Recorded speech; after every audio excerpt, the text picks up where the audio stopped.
This is Talking My Walking. I am Rodrigo Ribeiro, and today I'm going to talk about power corrupts.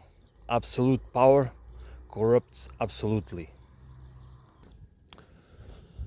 We, or most of us, at some point in our lives, read or listen to these slogans, these quotes that somebody wrote or said, and we can see there is a point there. But I think we do not give this particular phrase and many others the relevance that they need. I mean, because these, like for example, the one that ideas have consequences. It's just a starting point, starting point for a few lines of reasoning, thought that is food for thought, to not only to understand the reality where we live and where we need to survive, but also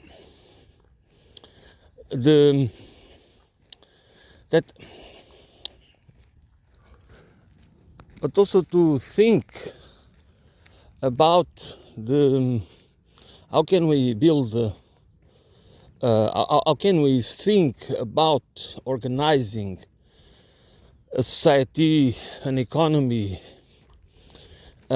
what kind of civilizational paradigms we can,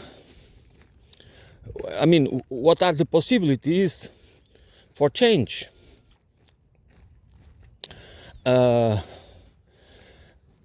Because for most of us, a society with all the possibilities, all the available technologies and means, we could do much better if we could deal with this problem of power, because this is a problem. This is one. I don't like to put things. This is the highest problem, but it is one important problem that we should face. That if we not confront it, but to confront reality.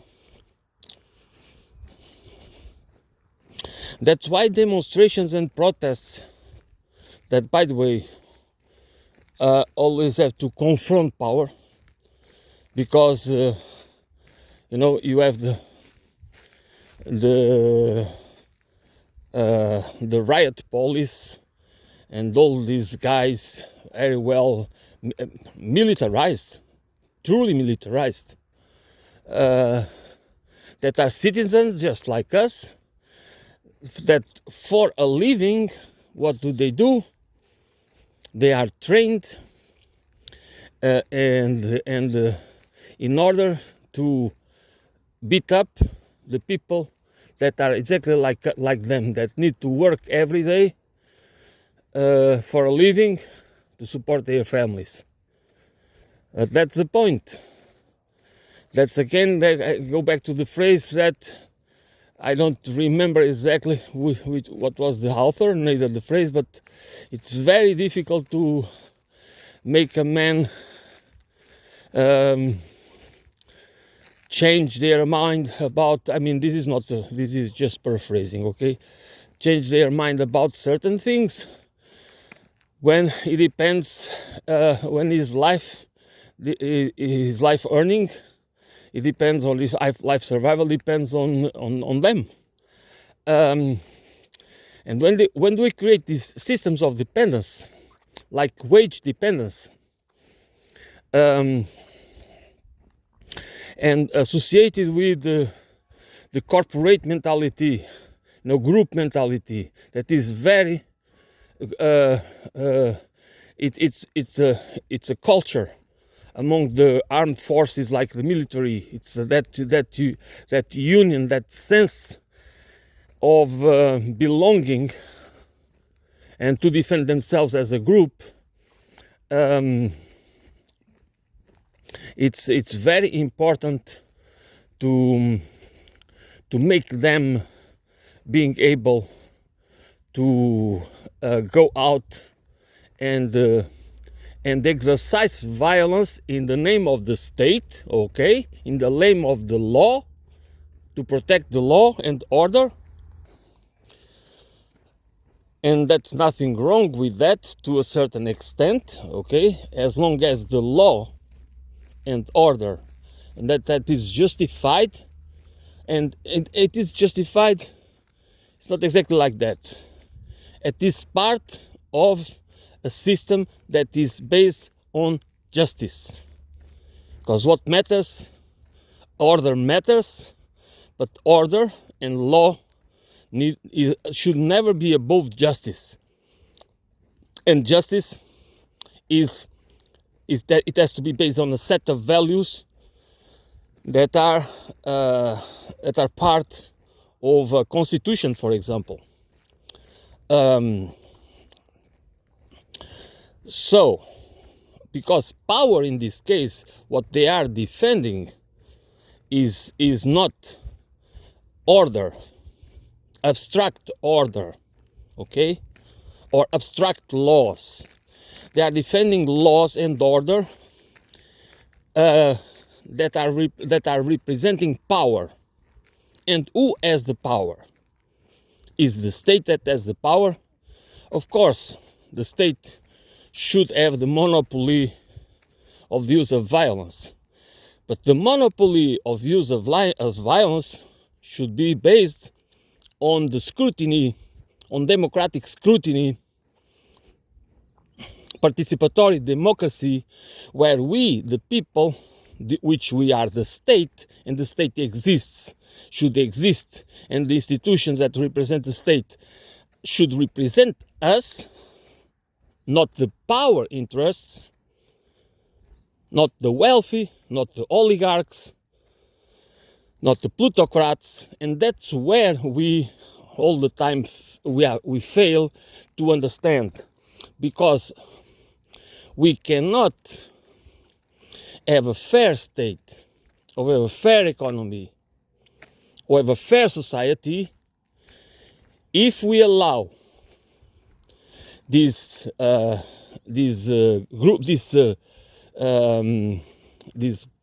small groups of people, very tiny groups of people, have the control and the power. And because if we allow them to grow stronger and wealthier, they will concentrate more power. Maybe they never achieve absolute power, but the goal is absolute power. That's why they don't want any limit or ceiling in the accumulation of wealth and private property. And private proprietary rights and everything else that goes with it. So they don't mind, they don't care. They do care a little, but as long as they control the institutions, and through the deep politics and the deep state that we can see as the submerged part of the iceberg, okay, that they can also always control the part of the iceberg that we can see, the government, the parliament, all the rest of the institutions that we know they exist, and we know more or less how they operate, but they are managed. They manage reality and society in the name of this so-called deep state,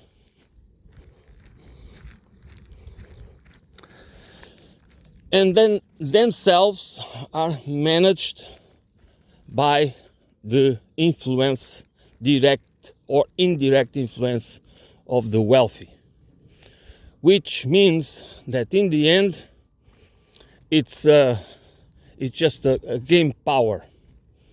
It's a class war. That's how we need to understand it. It's a class war. And the reason why protesting and demonstrating without having a project, without being organized as grassroots movements, unions, or it doesn't matter what kind of groups. They need to be focused on solving local and national problems, but they need to have a mind, and an internationalist mind. They need to understand that without the support, without the interconnection with as internationalists, as organizations that are connected with other organizations, with other countries and other parts of the world, they are powerless, because the forces that we, the many, the people, the workers, the citizens, are powerless unless we start to understand that internationalism and cooperation is not a privilege. It is an imperative. Or whether we understand that we need to overcome the divisions, because the divisions comes from the people, that's also our fault as well. I'm talking about the fault of anonymous people that is part of the base of the social pyramid. We also have that problem, but the problem comes from the people. That they are responsible because they are intellectuals. They are part of the professional managerial class, which means they are teachers, university teachers. They are organized. They do not really. They spend their lives thinking, organizing, okay. And since life for them, for many of them, not all of them, but they live the kind of lives they are protected in many cases, unless they are art dissidents. They are protected against the competition that most of us need to go to get a bullshit job just in order to survive. They have the time. They have also the mental availability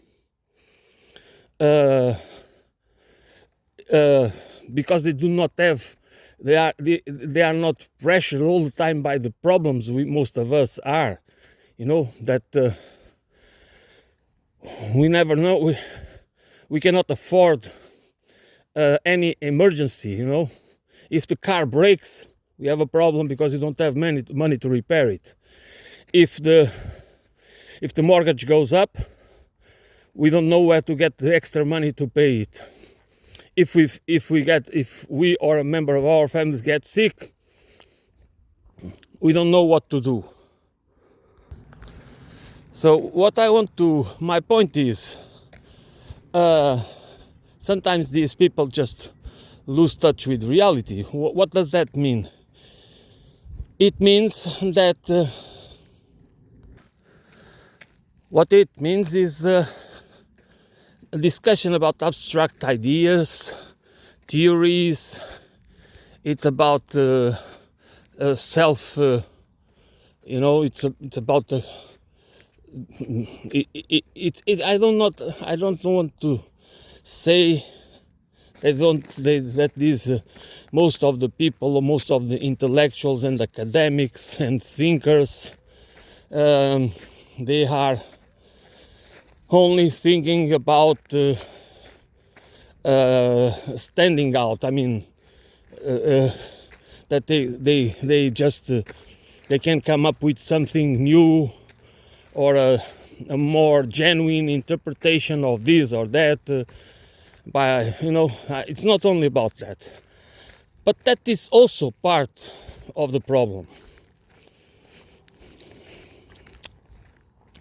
And then what happens is that we have a discussion more about people and their idiosyncratic biases. I mean, about their perspectives. And then the conversation is about the differences and the divisions, instead of being about which are the best ideas. Because we should not care less about if the ideas from where,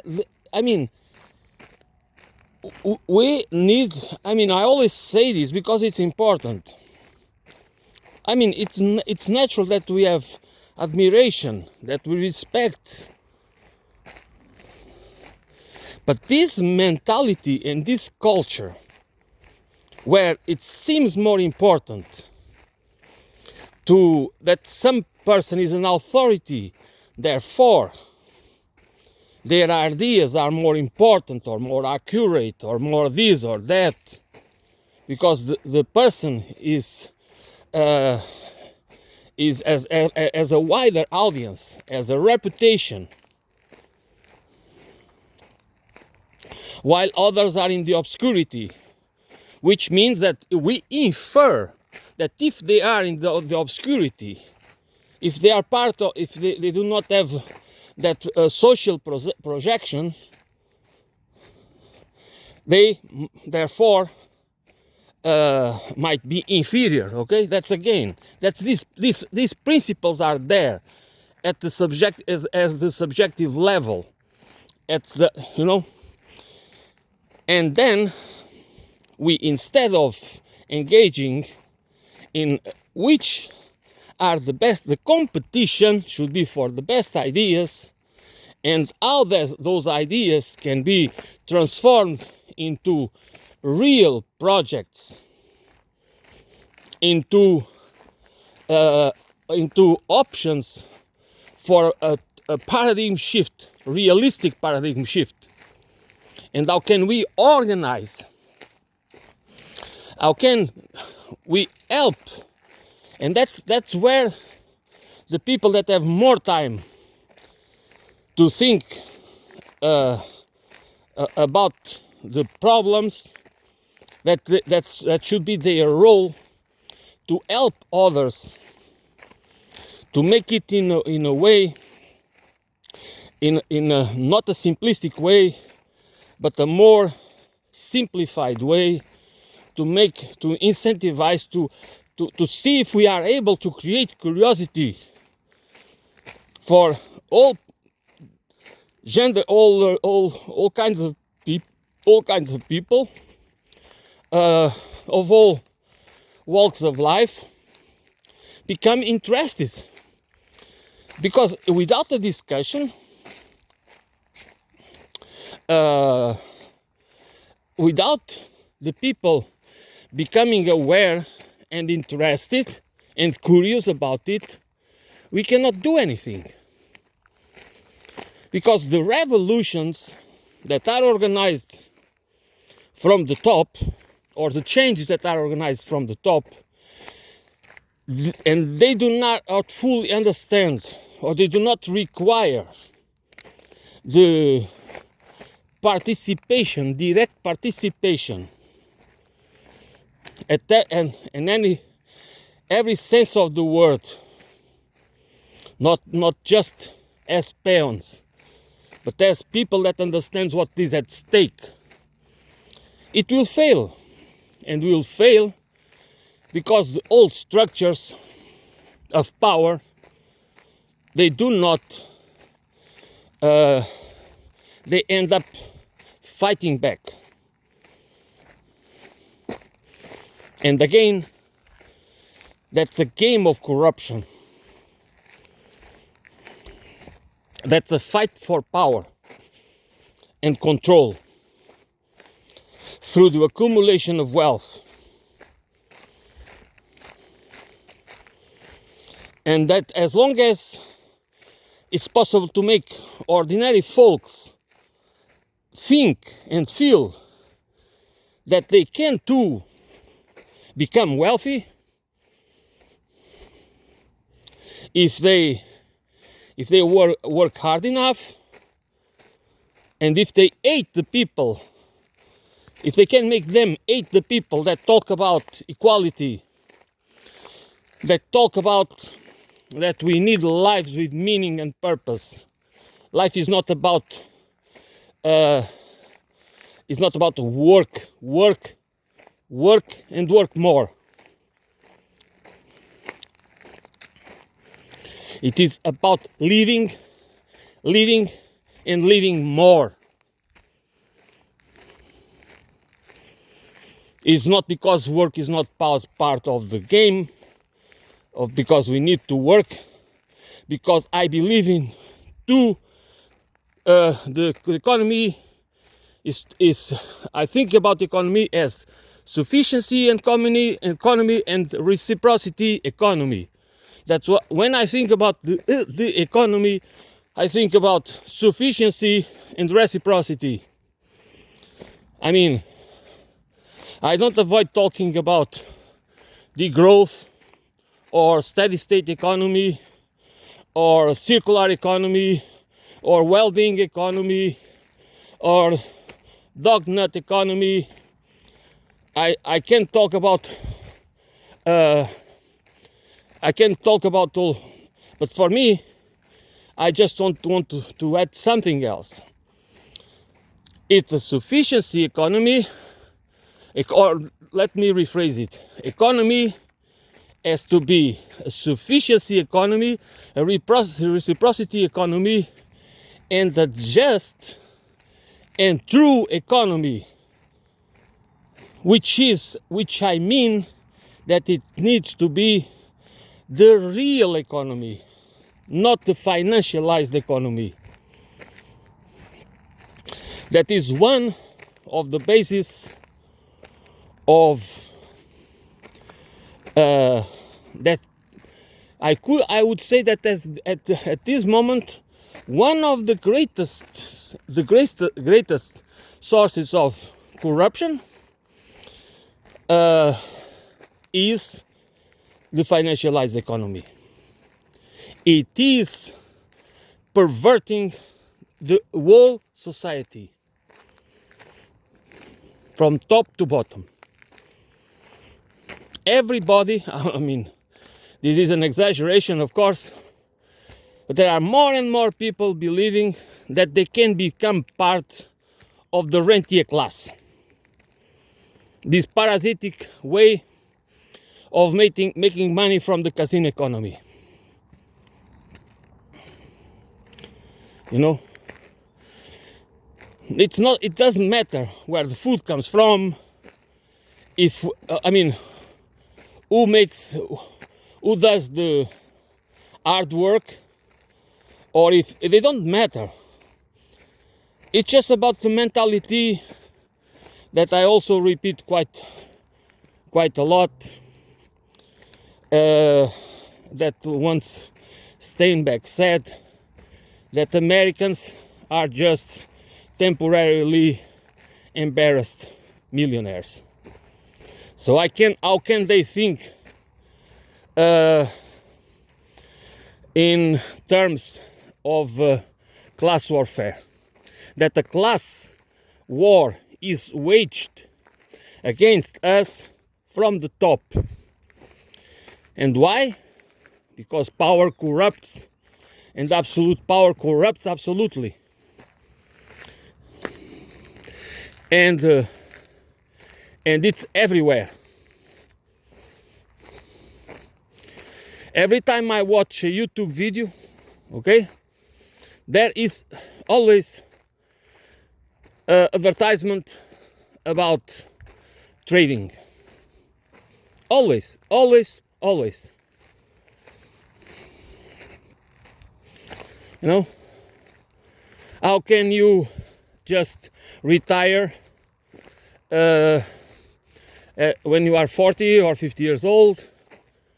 What can you do to just make it? It's just most of the things is about artificial intelligence. How can you use artificial intelligence to get ahead of others?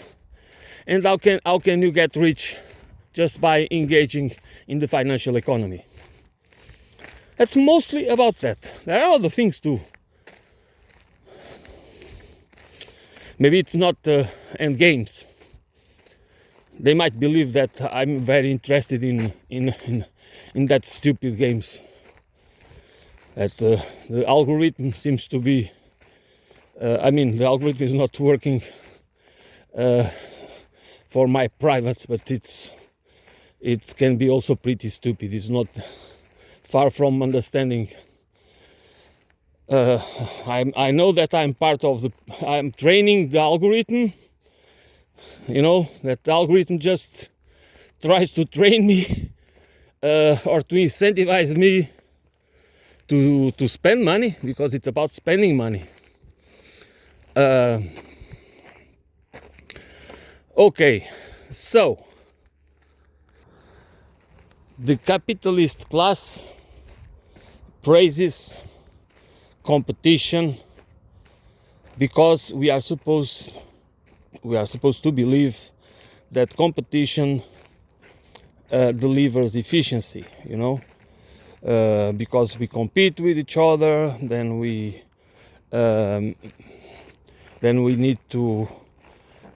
just make things more efficient, systems more efficient, and people believe it.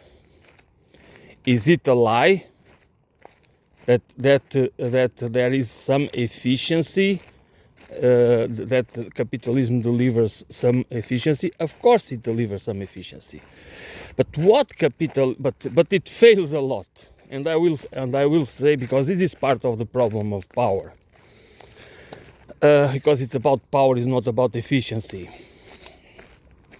What capitalism incentivizes, because it is a system based on manufacture scarcity. That is a basic principle. It's not only the maximization of profit, that's the other side of the coin. It is manufacture scarcity, and which puts most of us in the situation that either we look for a job if we think we are not that smart, or we cannot be an entrepreneur, or whatever it, okay? So we can just look for a regular job to try to make ends meet, and the other option is to try to be creative and to try to come up with an idea or a project that can become a breakthrough, in technological breakthrough, or whatever it is. So a new idea, a new concept that can be transformed into into a product, into a good or service, to to to make some profit. So that's the main thing that capitalists can claim. It is that it incentivizes innovation, because that's the there is an old saying in Portuguese. I don't know how it goes in English, but you know the when you if we are cold and hungry, it brings ingenuity. Okay, difficulty brings ingenuity, which is true. If you find yourself in that situation, which is created by manufactured scarcity,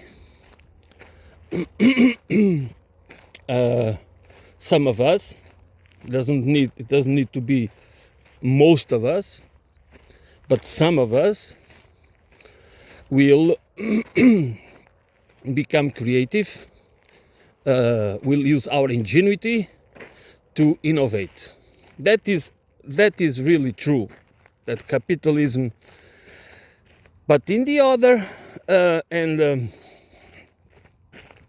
if we do not have that incentive, we might be less innovative. We might not be as creative, in the sense that we are not motivated by the manufactured scarcity. And if you are not motivated by profit, okay, by becoming rich, because you are an ambitious person, you might have less innovation. But if we have less innovation, we can have a more stable society.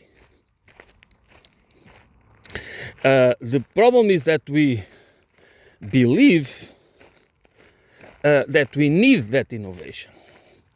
But that innovation, that perception, was created by the consumer society after the Second World War, especially after the Second World War, where the Americans needed to put the economy producing stuff, and needed the people to buy that stuff.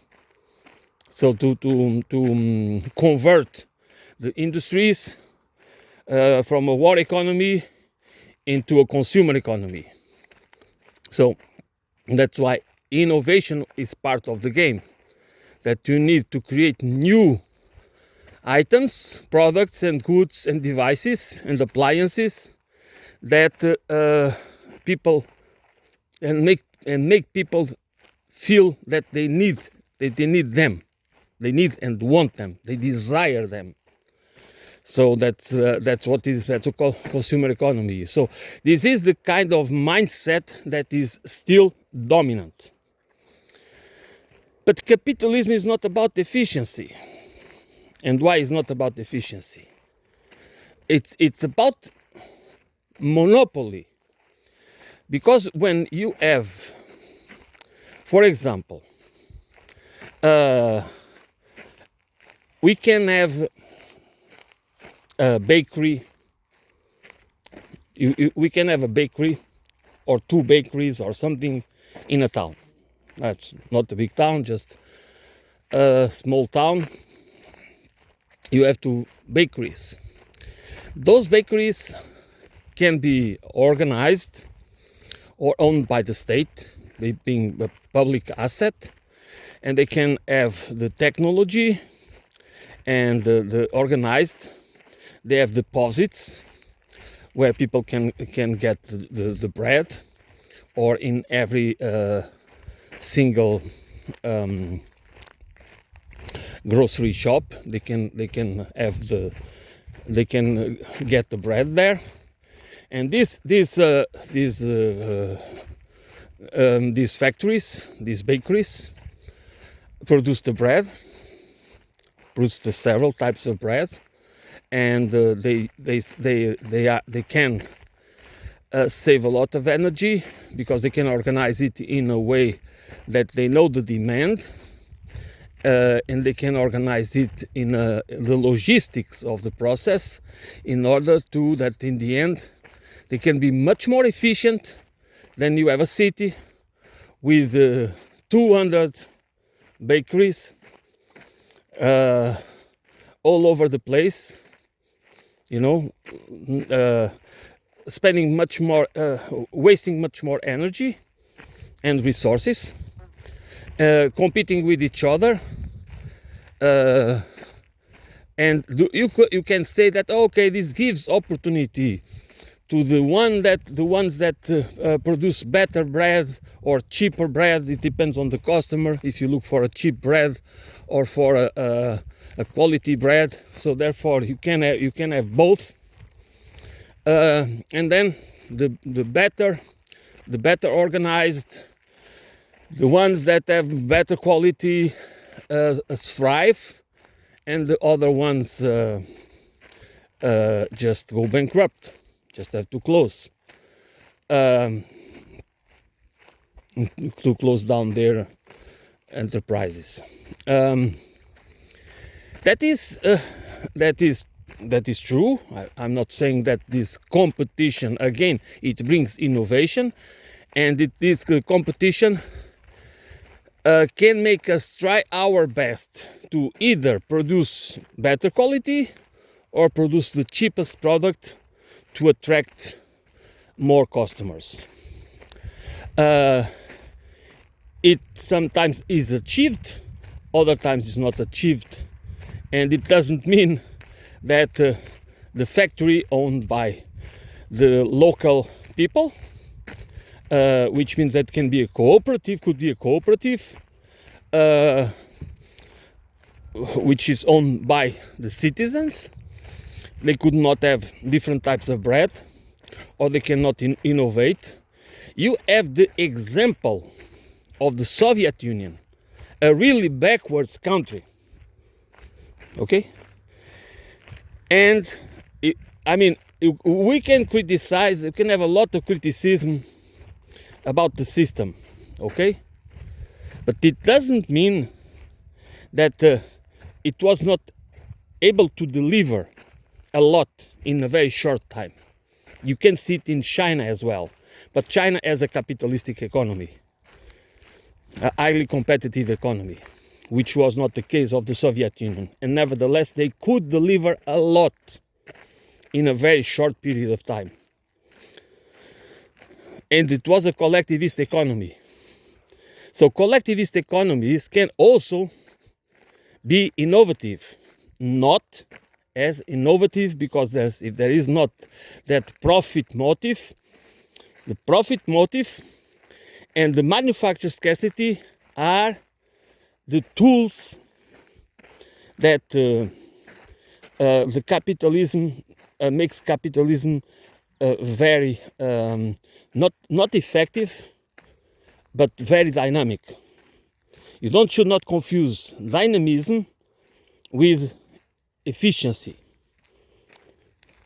What they are efficient in it is in exploiting and controlling and using and in corruption. I mean, corruption is also present.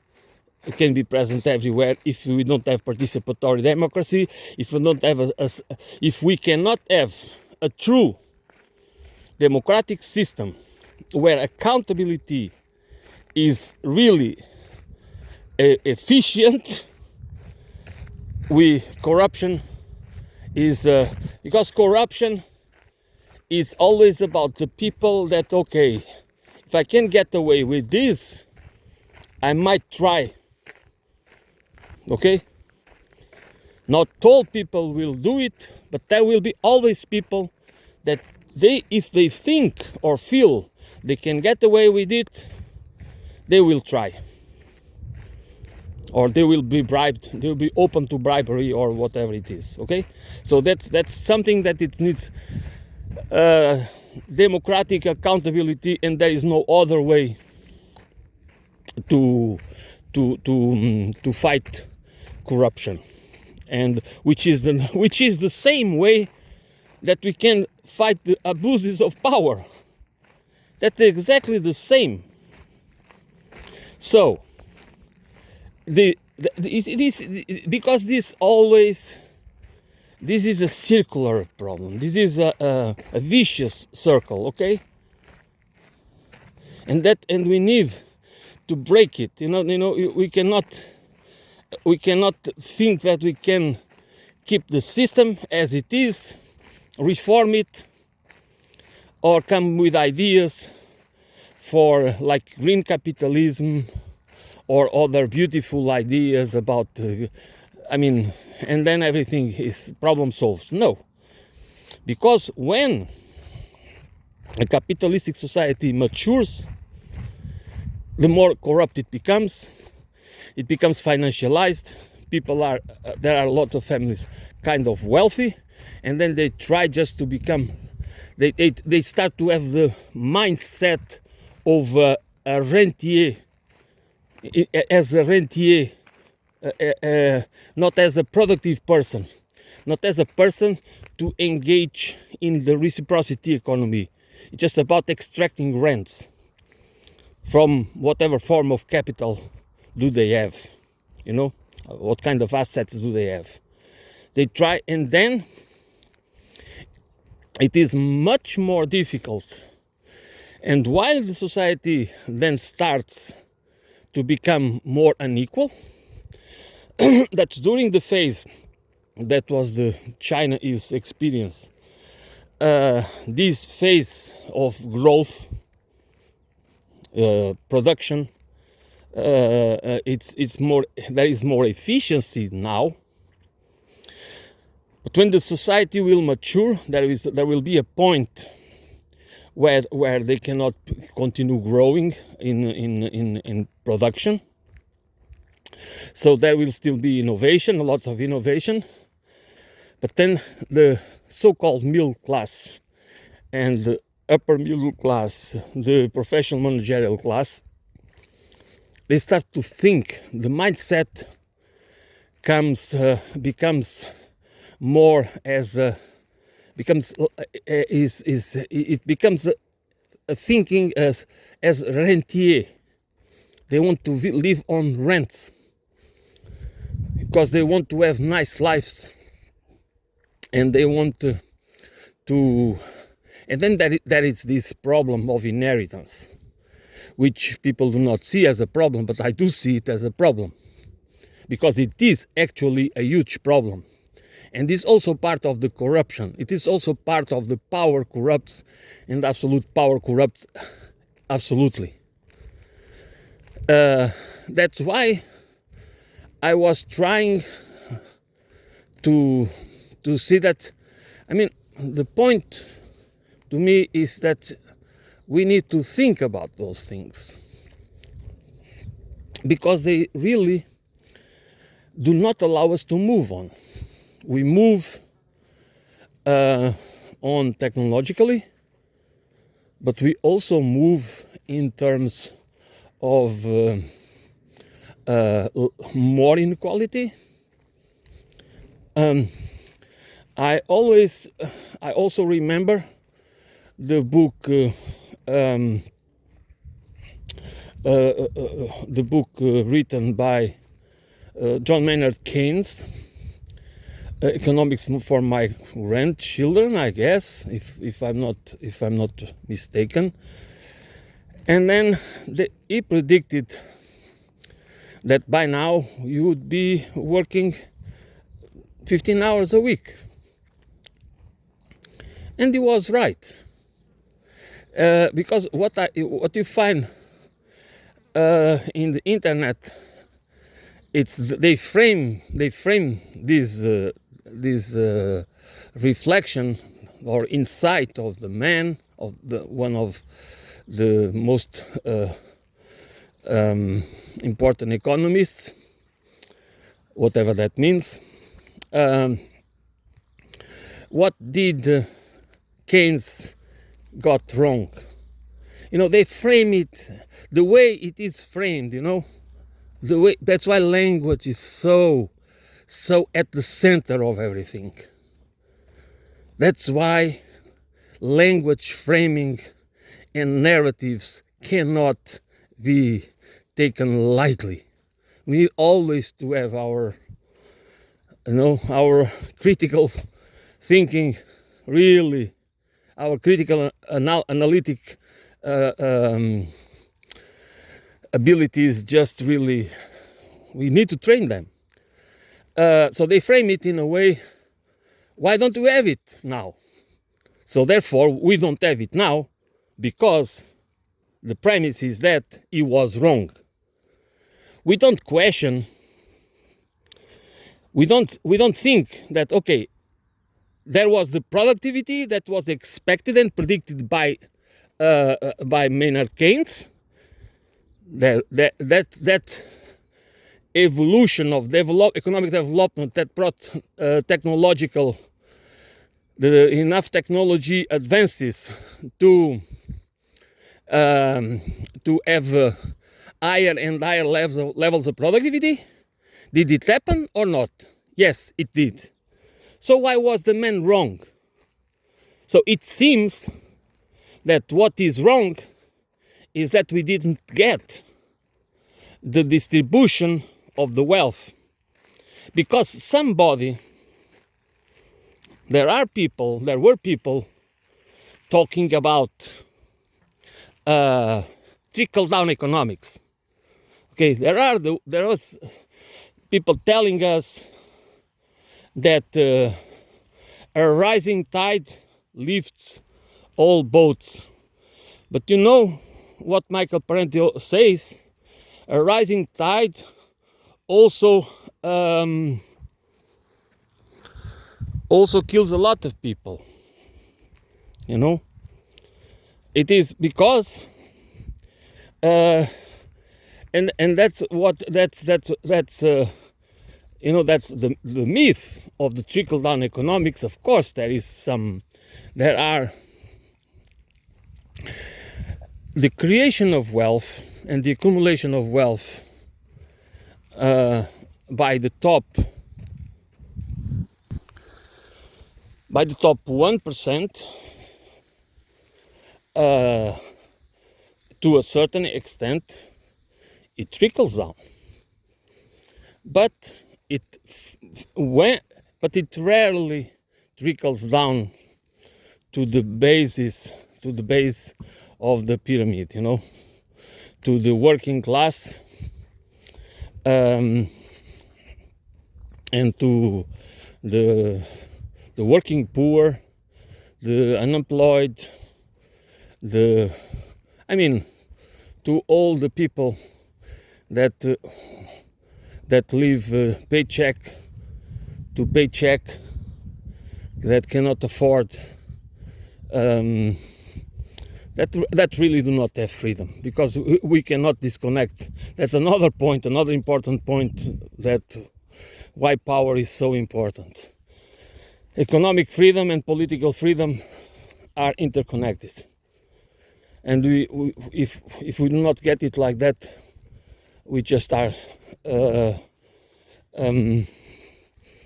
we just live in an illusion, in an illusion of democracy and freedom and blah blah blah blah blah.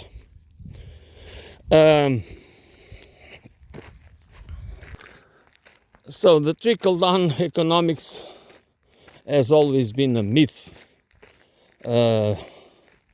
that was, again, it's about narratives, it's about perception management, that hope and change, you just hope that change comes through trickle down, not through class unity and organized struggle, but through hope.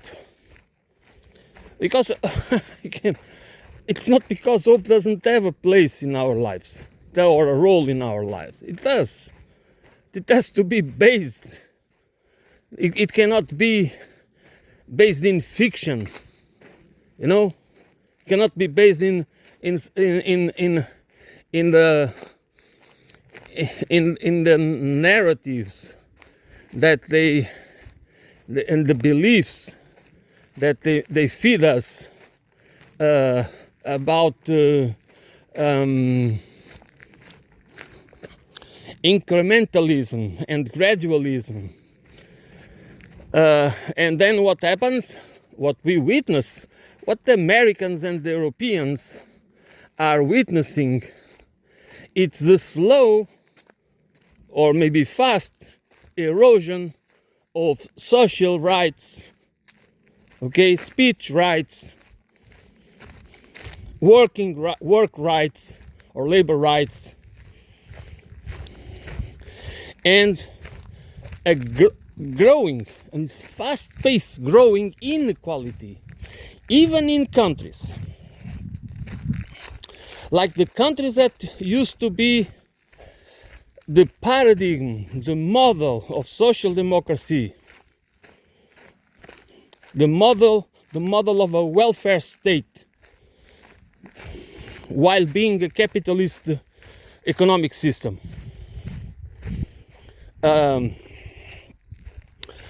The inequality has been growing. People still, regulars, ordinary citizens, still enjoy nice lives because they have a mature economy, and the economy is still able to provide for them, because most of these countries still have, the citizens still enjoy free education, free health care, and those and other social programs that are really helpful. Which means that these programs, these universal basic services provided by the state, what they do, that they make you feel that you don't live in the permanent uncertainty, because you know there are certain rights that you have assured by the state, and then you don't need to be, you don't need to spend. There is a certain amount of money of your income that you can keep for yourself, because you don't have to go into debt to study or to fix some health problem. Okay, like what happens in many in the American society, that many young people, before being able to earn any kind of or having a steady income or a profession, a stable professional life, they are already into sometimes quite high debt. That debt is an asset for somebody else, okay? But the problem is not, we look at it as a debt, as a moral issue. If you don't need, if you want to study, that's the mentality these days. If you want to study, why should the state pay for you? This is the mentality that so many working people stupidly believe, that we all must pay for what we get. And many working people or middle class people do not understand that the wealthy ones, they enjoy a free lunch every day, and not a frugal lunch, okay? because the system is rigged.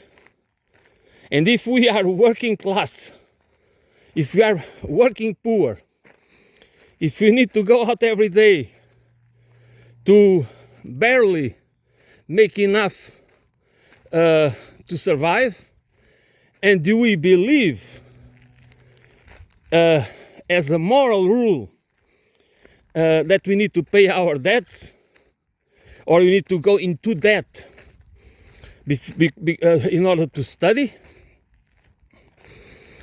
You know?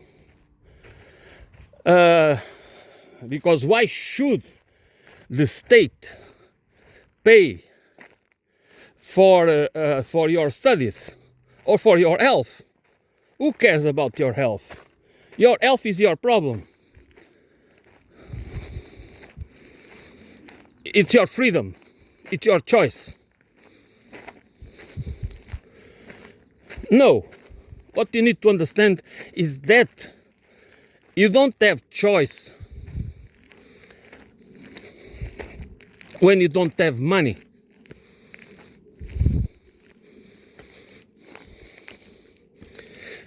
Because you just have your labor to sell.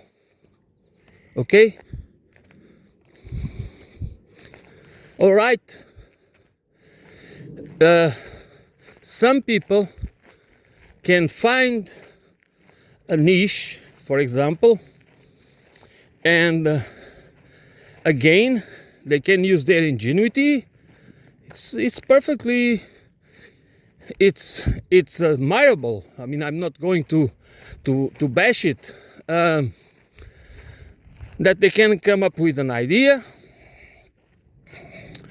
and they can find some venture capitalist to help them, and eventually they can become wealthy. But it doesn't mean that the idea they had is a good idea for the society. That's another point many people do not care about. There is a scrutiny that not everything that pops up from our imagination, our creative imagination, ends up or should not go through a democratic, precautionary principle, in order to see if we want it as a whole or not. It's the same with law. That's why politics, there is no other way for politics of justice and truth but through democratic political agency, participatory democracy, that we can always make it work. It is required that we are educated for that we are trained that it becomes part of our lives, and we are trained, educated, indoctrinated, instrumentalized for the opposite, to hate the state, to do not understand the role of the public assets, public companies, public banking, sovereign money, and many other things that we do not understand how crucial they are in our lives for the well-being of us all, not just the poor. If you believe that the poor do not deserve the handouts, that the poor that are the ones that really get the ends out. No. The ones that benefit from grants and contracts And free money is not us. Is the people that have the connections with the power, and then they will. That's why we have a rigged system. That the ones that what happens in reality, it's that the ones that do not deserve the support, that's when they get it. Because if you come up with ideas for a society based on a sufficiency economy and the reciprocity economy, for justice and truth, your ideas are just dismissed. They don't want even give you the opportunity to. They don't care about that. Why? Because it's not favorable to them.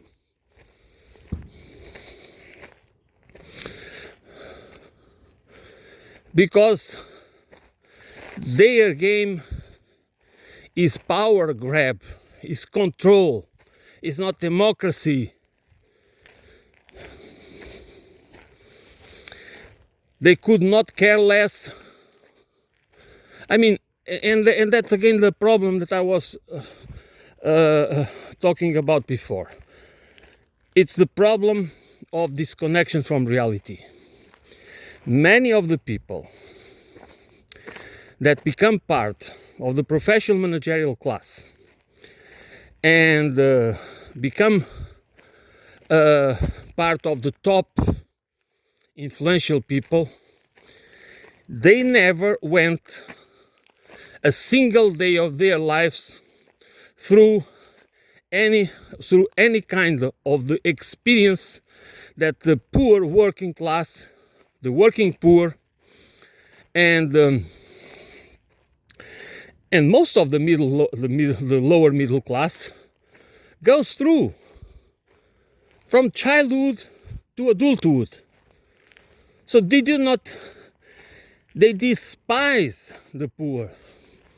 They think, in many cases, they might not say it, some say it. They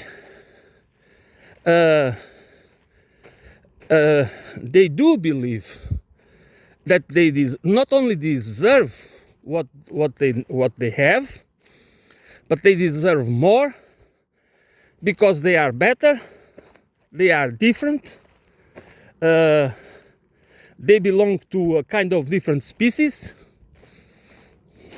and they need to be in control. And what is interesting is that so many of us that will never be able to get out of our stupid social status, of our for our how can I say, for a kind of subhuman social status. We believe and we identify with our with the ones that make our lives miserable. That the ones that don't allow us to enjoy the gains of productivity that Mr. Keynes talked about. Okay? They do not want it. They want us weak. That's why that plays a huge role. That debt cripples us, makes us obedient, makes us afraid of changes, because we don't want, we just want to see if nothing changes for worse. Maybe not for better, but at least we don't want things to get worse. Okay? We just try to navigate, to see if we can keep our boat afloat, okay? If we can just keep it from wrecking, from sinking, okay? That's what we do with our lives. So, because we just have been social engineered and psychological and psycho and effective through psycho and effective engineering that made us feel or suffer from learned helplessness. And all of this is combined together. That's why we cannot, and this is something that I repeat almost every day, I guess. It is just that if we do not try to understand these eclectic issues, these topics and problems that they might seem that we can analyze independently, but we need to be able to put them together as a system, as part of a complex system that we need to take, that we need to understand in order to be able to overthrow.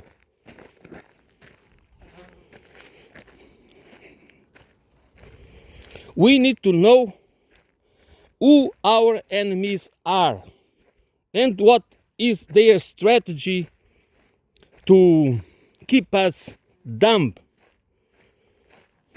and weak and afraid.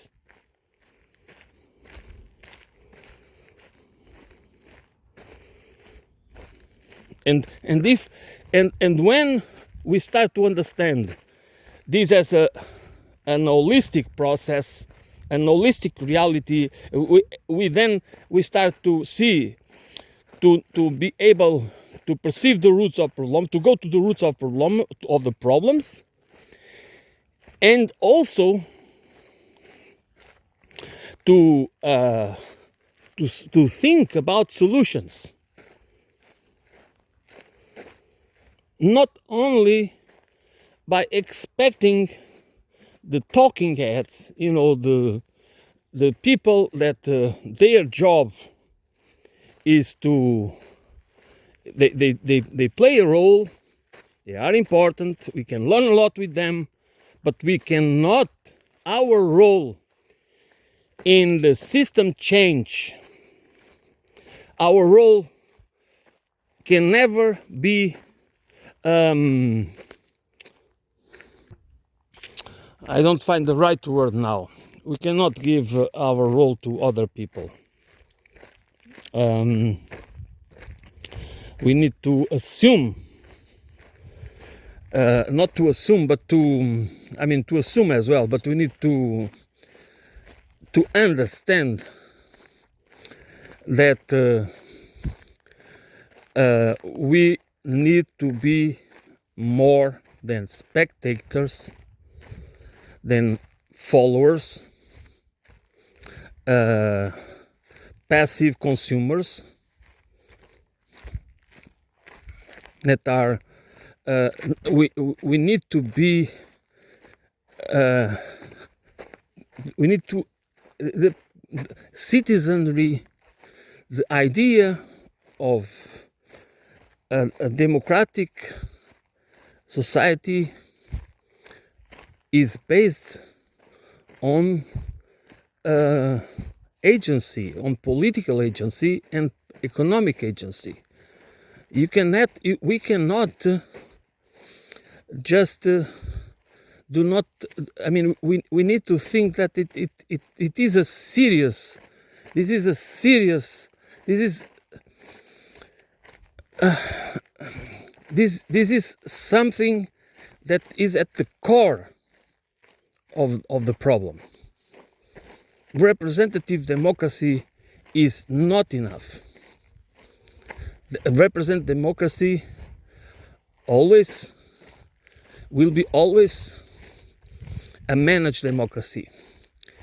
And the less political agency we have, of course, the more the democracy, formal democracy, will be managed in favor of the wealthy. Because, go back to the title of this conversation, power corrupts, and absolute power corrupts absolutely. So this state of political this state of not, I mean, that we think of we don't think of ourselves as political agents. We see ourselves as voters. We see ourselves as many things. There are we can be volunteers, we can be activists, we can be part of a political party, but besides that, the rest of us, the most of us, that, let's put it this way, do not think about ourselves as having a political role, a direct political role. Not like in Switzerland, because the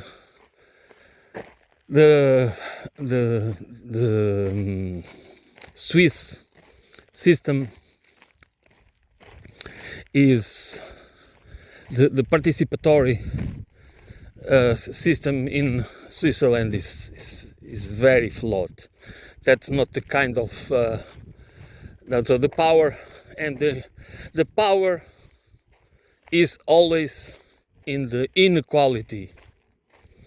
That's what the problem of power.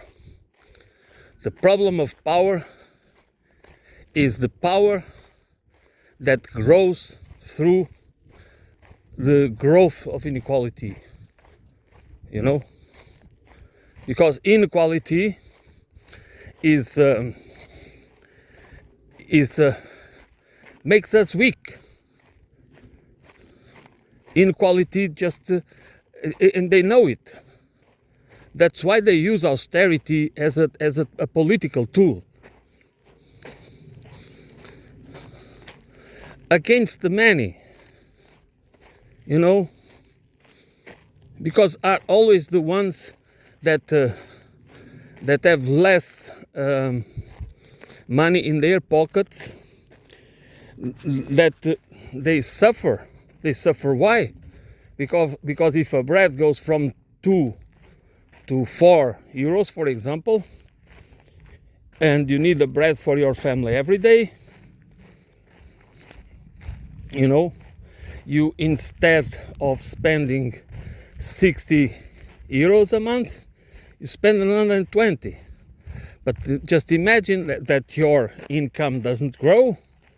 It might even degrow. And then when you talk about bread, if you talk about energy, and if you talk about other groceries, and then you can go, if you have a fixed income, what does happen? What does happen with you? And with your family? You just have to cut.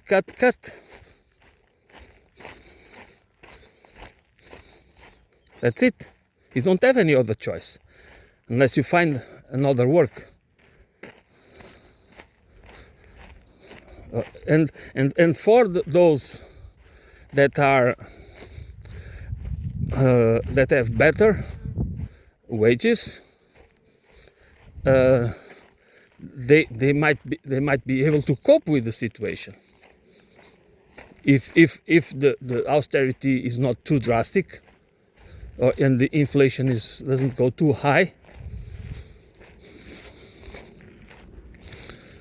But because this is also always a class war. That's exactly, this is a power. This is about power, political power and economic power.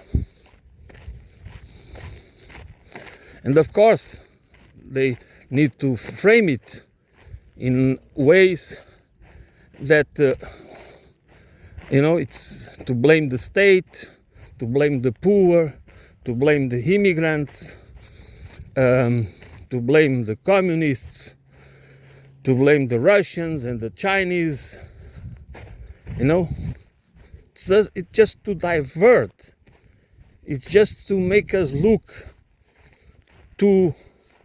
It's like a magic trick. We must not look to the right spot. We are not supposed to get it.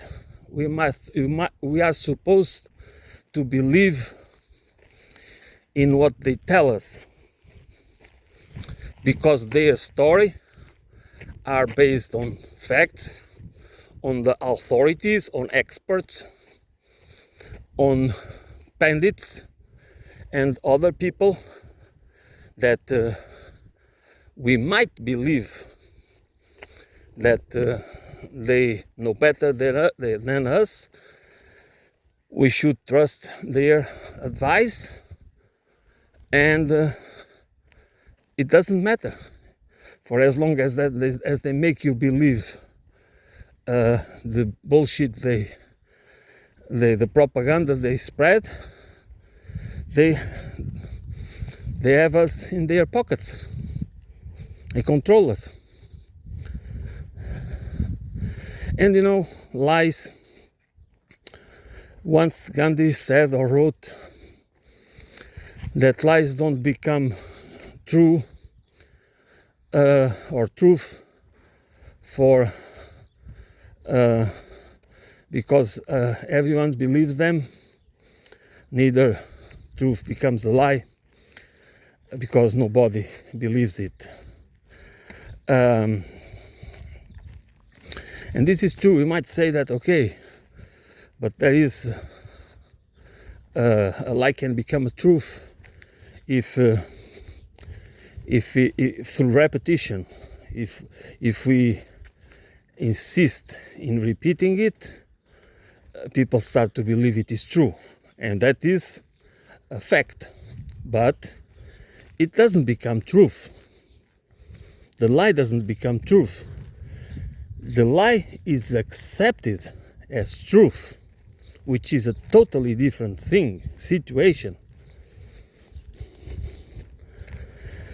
The public relations industry is about resorting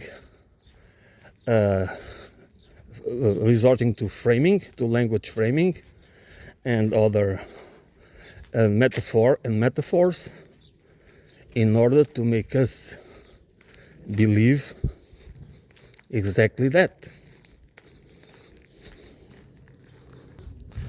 That's why propaganda, misinformation, disinformation, fake stories, that are so prevalent, they take a huge toll on us. They confuse us.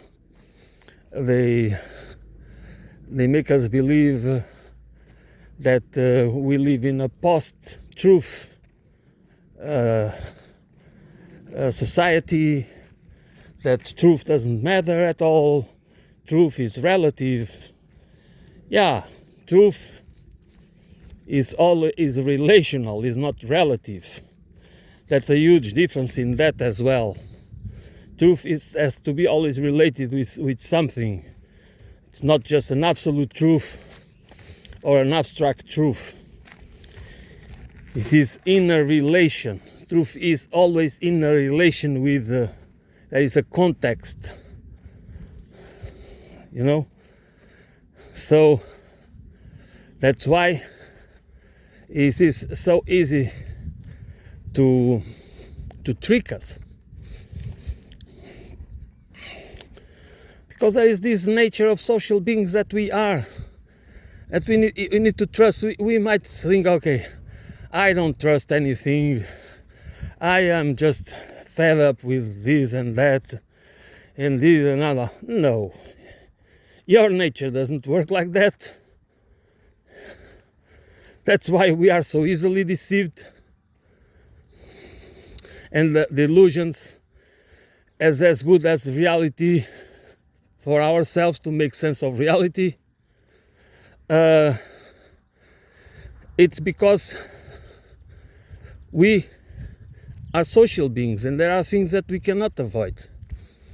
We might train ourselves, we can become much better in critical analysis and detecting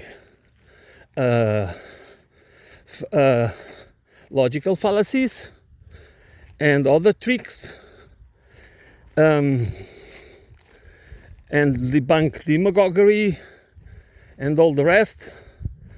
But still, we are not able to do it in absolute terms. That again, we are not able.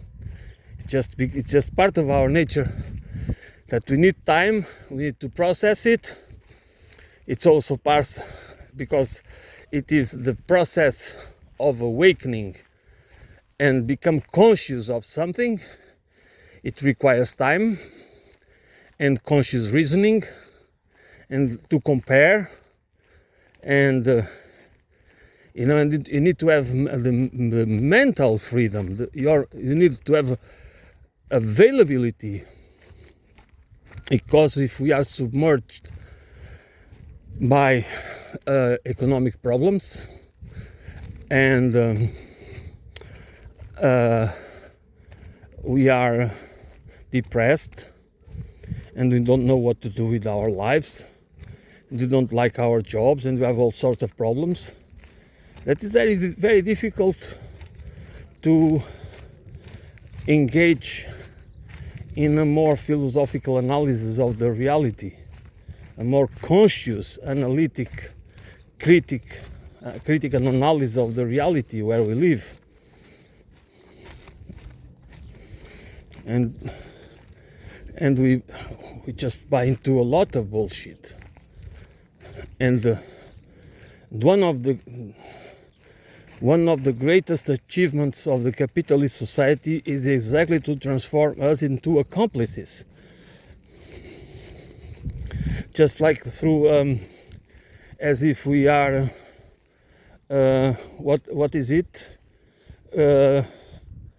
What is the name of the complex? Not Copenhagen. Is the I cannot remember. I know it's one of the Nordic countries.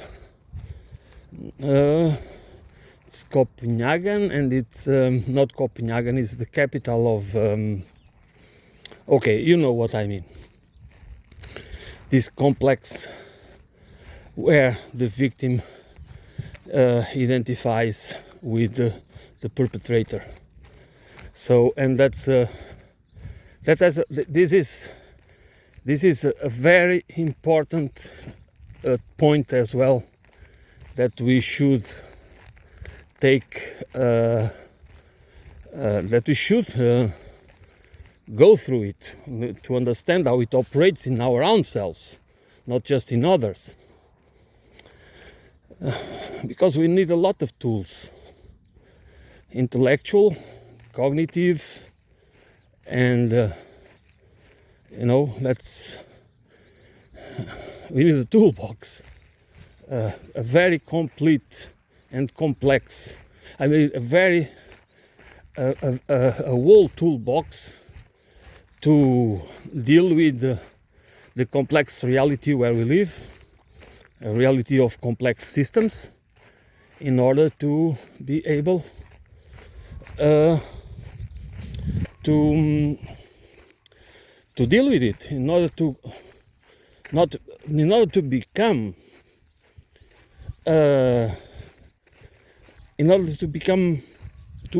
in order to gain agency,